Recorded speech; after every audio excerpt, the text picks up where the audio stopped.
All right, well, last week we did a traffic story on people running red lights at one of State Street's busiest intersections.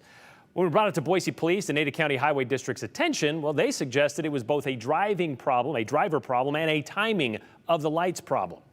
And they both suggested maybe starting with that adjusting the timing of the light cycle, well, maybe that would help. And it seems to have done that. Things have gotten better at that State Glenwood intersection. ACHD added 10 seconds to the cycle, the time it takes for one direction to go from green to red and back to green.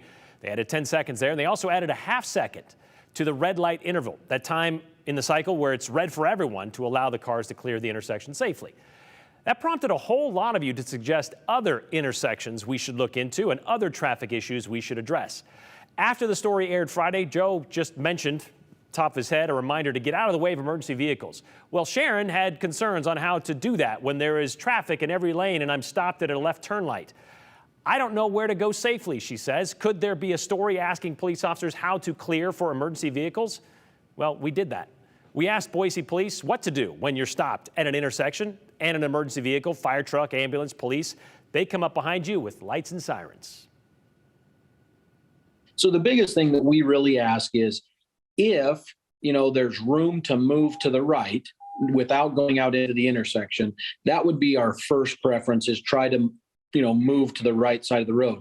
If the intersection, all four lanes are occupied, then what we really ask is for cars to just stay completely put, and we'll navigate around them. Make sense?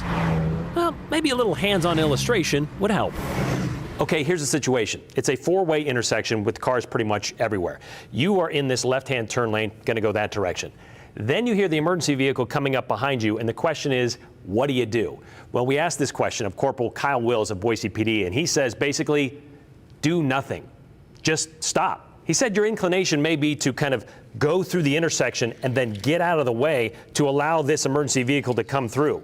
The problem is there may be another emergency vehicle coming from a different direction, and that's just going to gum up the works and quite possibly even cause an accident. So, as he said, what he would like to see happen is for cars to get over if they can, but if they can't, just stay put. Corporal Wills says second option is for this emergency vehicle to then go around that stop traffic into oncoming traffic lanes and then continuing on this direction on its way to an emergency, avoiding all of the confusion and mess that could cause problems getting to that emergency. All right, well, hope that explanation helps. Either way, the 208 team, well, we now have cars to play with.